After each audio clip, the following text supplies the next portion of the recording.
Many thanks for joining us again on the newsroom. A commercial bus has reportedly been engulfed by fire on the 3rd Mainland Bridge in Lagos.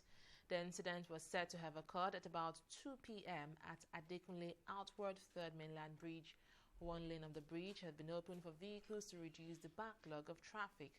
Sector Commander, Federal Road Safety Corps, Lagos State Command, Olusegun Ogungbemide, confirmed the incident. He, however, said details of the accident remain sketchy. President Muhammadu Buhari is holding a virtual meeting with governors elected on the platform of the All Progressives Congress APC. The meeting holding at the Council Chamber of the Presidential Villa Abuja has Chairman of the Progressive Governors Forum and Governor of Kebbi State Atiku Bagudu physically present. The rest of the governors joined the meeting virtually. The agenda for the meeting is yet to be ascertained, but it may not be unconnected to the forthcoming governorship elections in Edo and Ondo states. The Minister of Works and Housing, Babatunde Fashola, has commenced an inspection tour of the federal government road project in Lagos State. The minister kicked off the inspection at the Apapa-Oshodi-Ojota-Oroshoki Expressway reconstruction project, then moved to the 3rd Mainland Bridge, which is partially shut down for repairs. The bridge was shut on Friday and will remain shut for the next 6 months as repairs continue. Looted funds in excess of 800 billion naira has been recovered by the Muhammadu Buhari-led administration. Minister of Information and Culture, Lai Mohammed, said this at a press conference in Abuja on Tuesday. Mohammed also revealed that over 1,400 convictions has also been secured by this administration. President Buhari, since he took power in 2015, has waged war against corruption and has been dedicated to recovering looted funds. The federal government has declared Thursday, July 30 and Friday, July 31st public holidays to mark this year's Eid al-Kabir celebration. This was disclosed in a statement issued on Tuesday by the Permanent Secretary, Minister of Interior, Georgina Ehuria. According to that statement, Minister of Interior, Rauf Aregbesola, congratulated Muslim faithful and all Nigerians, both home and abroad, on the occasion. The minister stressed that the federal government will continue to foster peaceful coexistence, national cohesion, and stability in its march towards actualizing the nation's full potentials. Civil rights group Coalition of Civil Society Organization has pleaded with Mike Ozekome not to seek legal redress on the alleged disparaging report by Sahara reporters, citing the fact that it will only further deplete the once formidable force of the civil society organizations. The group in a press briefing opined that the two individuals in question, aside their individual callings, are full-fledged human rights campaigners, although Ozekome's pedigree are higher than that of Sahara Reporters publisher Omoyele Sowore. They therefore pleaded for respect to be accorded to the people's advocate. We wholeheartedly decry the attitude of Sahara Reporter for attempting pulling down our foremost leader. We are aware how Ozekome ceaselessly defended Sahara's Sowore last year, both in the print and electronic media, when he was accused of treasonable felony. We advise that Sahara Reporter should not be seen as the news media being instrument to fight and humiliate the very few of our leaders, who are the ones actually fighting corruption, impunity, and executive lawlessness, nepotism, breach of human rights, rule of law, and disobedience of court order. Sahara Reporter this publication favor the elites and power that be. We appeal to whom Ozekome to forget and forgive the writers and forge ahead with his mission of fighting corruption, bad governance, and impunity. We are standing for justice and honor. We are not one-sided, but we are just calling Sowore that Sowore and Mark Ozekome are not comparable. That when we put of them in a political scale, you will know that Mark Ozekome is more weightier than Sowore in name gratification.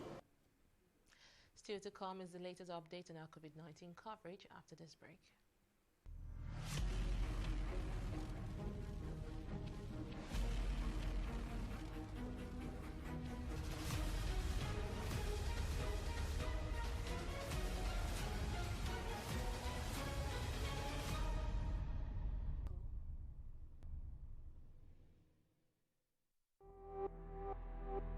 James. I don't know. You know the answer your call. Try. This.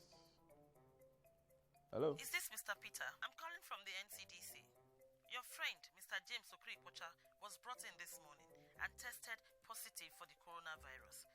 He mentioned that he had been in close contact with you. God forbid bad thing. Sir, I am not saying that you have the virus, but you have spent some time with him over the past 14 days and it is better if you self-isolate immediately. I don't know any James at all. Even only James in the Bible that I know as a good Christian. Sir, he showed us pictures. Now, wow. If you have come in contact with someone who has tested positive for the coronavirus, self-isolating is key to protecting those around you. Remember, viruses don't move, people do. Stopping the spread is in your hands. This message is from the Akinfade Foundation in partnership with the National Orientation Agency with support from MacArthur Foundation.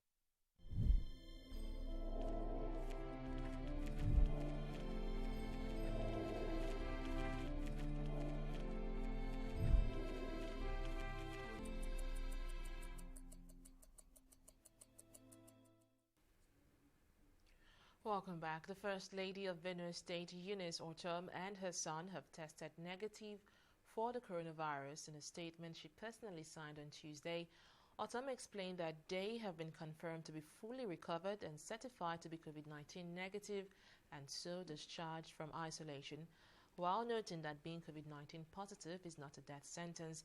She, however, called on residents of the state to be responsible in their actions so as to keep other people safe. Ortom also called on the people to take preventive measures to be protected and be safe by observing the primary protocols, which include wearing a face mask, regular washing of hands with soap and running water, and maintaining social distance.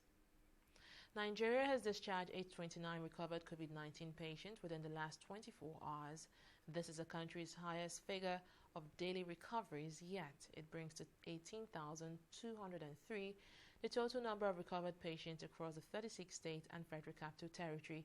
However, the number of new infections also recorded an increase on Monday, making it the highest number of cases in about 1 week since July 18, when the country recorded 653 new cases. According to an update by the Nigeria Center for Disease Control, NCDC, 648 new samples tested positive in 20 states and the FCT on Monday alone. With 2 new fatalities on Monday, the death toll currently stands at 860, while out of a total of 41,180 confirmed infections, 22,117 people are still active. We'll take a break here to bring you business stories and more.